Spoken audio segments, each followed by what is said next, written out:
prodigo afecto y amistad. Y qué bueno que toque el tema de los bandos en la paz, porque injustamente a quienes militamos en el Centro Democrático con el presidente Uribe a la cabeza nos han endilgado ser enemigos un poco a la manera de lo que aquel amigo suyo John Agudelo Ríos, el primer comisionado a paz, decía: enemigos agazapados. No, fue Otto Morales, dos grandes colombianos, y ahora me voy a referir un poco a esa época. Pero no, nosotros no somos enemigos de la paz. Eso siempre hay que recordárselo a los colombianos una y otra vez, porque confunden la posición crítica del Centro Democrático frente al escenario de lo que hoy está en La Habana con, como bien lo anota usted, un disfraz que ni tenemos ni nos queremos poner, que es el de enemigos de la paz de Colombia. El que se oponga a la paz aquí o en cualquier lugar del mundo tiene que ser un fanático, un terrorista. Y creo que estaríamos relevados de probar que no somos ni lo uno ni lo otro. Pero a propósito de John Agudelo Ríos y de Otto Morales Benítez, yo creo que hay que poner las cosas en contexto cuando, a mi juicio, y me perdonen la expresión porque hace parte también del título de un libro que se conoció hace algunos años en Colombia, cuando a mi juicio se jodió el tema del proceso de paz o de las negociaciones del proceso de paz. Y fue cuando llegó a la presidencia un gran colombiano, un hombre eminentemente bueno, bien intencionado, que fue el presidente Betancur. Pero digo que se jodió en ese momento lo que era el anhelo de paz que él le propuso a los colombianos, con su famosa paloma pintada en la Plaza de Bolívar, porque fue en ese justo momento cuando la FARC abandonaron quizá el último vestigio que podían tener de ideología para convertirse en un grupo que, al amparo del auge del narcotráfico, se transformó en un grupo delincuencial.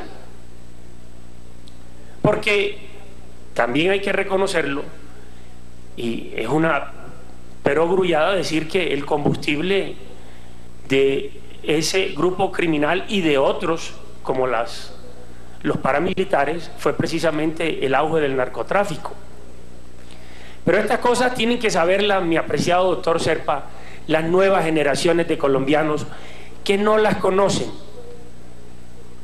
Aquellos que tienen hoy entre 18 y 40 años probablemente no conocen esa historia de esa génesis lucrativa de la guerrilla de la FARC con el narcotráfico, cuando, al amparo de la generosidad y bonomía del presidente Betancur, crecieron exponencialmente sus frentes, y ya no era esa primera generación de líderes de la FARC, Jacobo Arenas o Tiro Fijo, en fin, sino la seguidilla de líderes de la FARC que convirtieron esa oportunidad que le brindó el Estado en cabeza del presidente en un negocio criminal, y a fe que lo hicieron muy bien, y tuvieron presencia masiva en todo el territorio nacional, amparados en la ingenuidad del presidente Betancur. Yo rechazo enfáticamente, igual que usted, cualquier tipo de violencia, venga de los paramilitares o de la guerrilla de la FARC o del ELN. La rechazo con tajancia como ciudadano de bien. No me merece ningún tipo de respeto ni consideración la violencia que emana de uno u otro bando criminal, pero soy consciente, como dirían en mi pueblo, que primero fue el lunes que martes. Y si nosotros hubiésemos tenido un Estado fuerte y unas Fuerzas Armadas con un comandante en jefe siempre dispuestos a ir a la vanguardia y no a la retaguardia, las AUC o paramilitares nunca hubieran existido en Colombia. Eso tiene que saberlo la gente joven de Colombia. ¿Por qué nacieron los paramilitares? Por la ausencia del Estado, que permitió que la guerrilla y otras formas delincuenciales tuvieran una presencia nacional que socavó los cimientos de la democracia y no le brindó a los ciudadanos, llámense ganaderos, comerciantes, industriales, estudiantes, sindicalistas, maestros, garantías en su seguridad, honra y bienes. Y por eso se equiparan mal ambos fenómenos ambos despreciables, condenables por igual. Pero ya digo yo, algo va de unas negociaciones de paz abiertas al amparo de la buena fe del presidente Betancourt y de unos comisionados de paz como los que mencionábamos, John Agudelo Ríos u Otto Morales Benítez, a lo que estamos viviendo hoy y en estos últimos 30 años, porque decía José Obdulio que ese libro cita 7 años de tregua en el combate a la FARC entre el gobierno de Gaviria y de Samper, pero tenemos que recordar que ellos también lo intentaron, pero ya en ese momento, justo en ese momento, ya no eran la FARC, sino que estaban camino de convertirse en lo que son hoy, el primer generador de narcotráfico, el primer cartel de la cocaína. Por eso, y lo he dicho también en esta comisión, cuando hace un par de meses estuve en Estados Unidos hablando con amigos del Partido Demócrata, no republicano, demócrata en el poder, me expresaron sus reservas frente a las reservas y las incertidumbres que también tiene el pueblo colombiano, señores del alto gobierno que están aquí. Porque a nosotros, a mí en particular, no me interesa tanto lo que diga o no digan la FARC, como aquello que calle u otorgue el gobierno del presidente Santos. Y decían estos amigos del Partido Demócrata, listo, ¿qué va a pasar cuando firmen el papel con el desmantelamiento del aparato productivo criminal que gira alrededor del narcotráfico? De eso no han dicho nada, como tampoco han dicho nada, y lo hemos reclamado una y otra vez, frente a lo que parece un hecho inevitable, que en estas curules, aquí mismo frente a nosotros, estimada doctora López, se siente Márquez o Timochenko o cualquiera de los 38 o 39 que están en La Habana, protegidos por el gobierno, auspiciados por Maduro, auspiciados por Cabello, que al parecer también es un directivo alto de la transnacional del narcotráfico, y van a venir aquí, pero no ganándose los votos como nosotros, sino gratis. Eso parece que está pactado. Nosotros hasta en gracia de discusión diríamos, bueno, somos una fuerza de oposición, pero le reclamamos, apreciado doctor Serpa, le reclamamos al presidente Santos que se lo diga al país, que tenga valor civil y le diga al país si eso ya está pactado, como nosotros creemos en efecto que sí está pactado en La Habana. Que lo diga. Y bueno, ya será parte de las consecuencias y los desarrollos del papel que se firme en La Habana. Y lo mismo, ¿qué es lo que nos convoca en este debate? El tema de la justicia transicional. A uno le enseñaron de pelado que los buenos perseguían a los malos. ¿Cuánto me gustaría ver a mí al señor fiscal general de la nación, en vez de estar todo el día hablando como político, que mostrara resultados contra las bandas delincuenciales de todo tipo y laya que azotan a Colombia. Pero no, parece que nos estuviera preparando para contabilizar las horas de catamarán de estos amigos como parte de los días de cárcel que no deben pagar. Debe dedicarse a lo suyo el señor fiscal y dejar, como bien lo nota usted, doctor Serpa, que sea el Congreso el que fije el marco legal de esa justicia transicional que le va a proponer el gobierno al país a través del Congreso. Entonces, las cosas hay que decirlas en un contexto, sobre todo para las nuevas generaciones de colombianos. Yo no es que sea tan viejo tampoco, pero bueno, estas canas a veces me hacen ver un poco mayor. Pero sin lugar a dudas la gente joven no sabe y pensaría que los paramilitares existen desde hace 30 o 40 años. No, señor. Esa fuerza irregular, absolutamente rechazable, nace como consecuencia de todo este despropósito de la FARC, que hacen tránsito de una fuerza que creían unas cosas y después se dedicó a un negocio. Muchas cosas se podrían decir en gracia de discusión. Por ejemplo, el voto programático. El voto programático es algo que quien quiera ser presidente o gobernador o alcalde le propone. Claro que se lo propone al electorado y éste lo rechaza o lo acoge.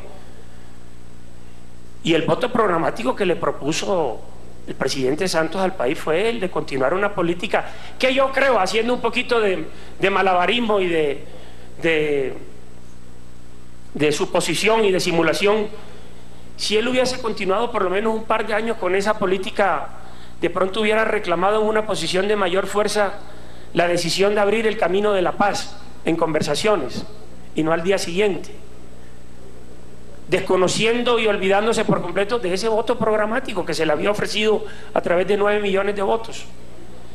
El doctor Roy a cada rato lo recuerda. Sí, la paz es un deber superior de todo colombiano, esté en el ejercicio de gobierno o de la oposición. Pero nosotros queremos sencillamente, y en eso le reclamo con afecto al doctor Serpa, que hemos sido proactivos. Le hemos dicho, por ejemplo, al gobierno que concentre a la guerrilla de la FARC en 1 o 2 sitios del territorio nacional y con una verificación de aquí o del exterior se pueda desarrollar con mejor propósito los diálogos. No quisiéramos, con los representantes, lástima que el señor ministro del Interior se ha ido, pero no quisiéramos que lo que ya se volvió certeza, porque yo recuerdo una frase que Antonio Caballero citaba en sus escritos de semana, decía: los colombianos conocemos lo que los griegos ignoraban, que es la incertidumbre. Entonces no queremos que se convierta en certeza esa incertidumbre que hoy está en el alma nacional, de tener allá un proceso de paz abierto, pero que el 80% de los colombianos no acompaña, porque le genera angustia, mortificación, incertidumbre, preocupación, ansiedad. Y eso únicamente, apreciados amigos, señor viceministro de Defensa, porque no se le está diciendo la verdad al país. ¿Cuánto ofende? ¿Cuánto ofende al campesino abrir el periódico de mi región, el principal diario, El Heraldo, y leer un titular que uno quisiera nunca leerlo, y que además de leerlo, quien lo diga y lo afirme y lo sostenga sea nada más y nada menos que el jefe del Estado?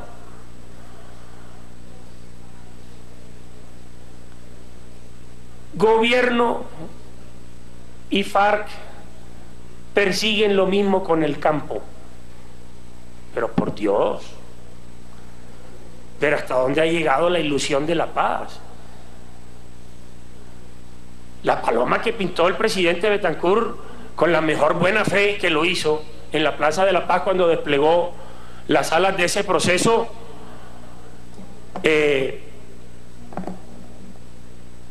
se queda corta frente a el candor y la ingenuidad de una frase de estas, de decir que quien representa la legitimidad de 44 o 45 millones de colombianos piensa hacer con el campo lo mismo que han hecho durante los últimos 30 o 40 años quienes justamente lo han destruido.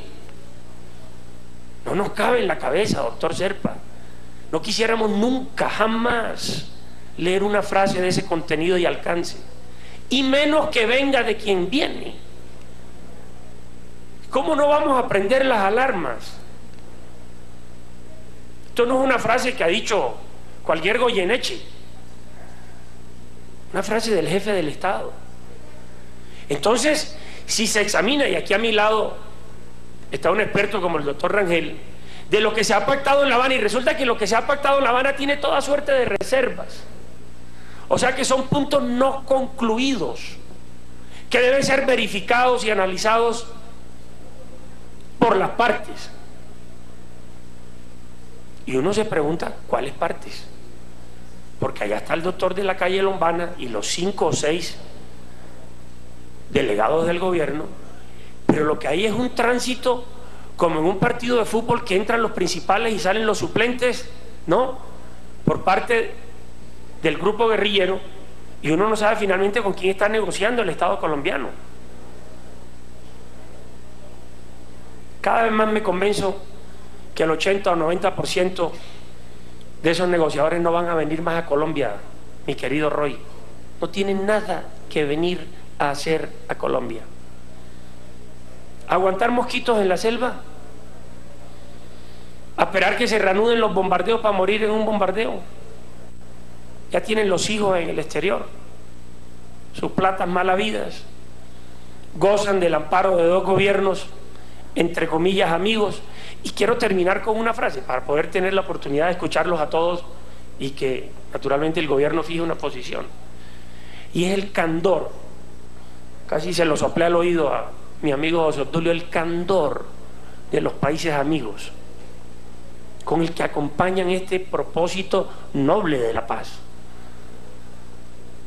Esto tiene sus especificaciones, esto es un proceso complejo. Si a mí me pusieran un micrófono y me preguntaran aquí a la salida de Capitolio que si yo estoy de acuerdo con la paz entre los israelíes y los palestinos, es que no dudo un segundo para responder que sí.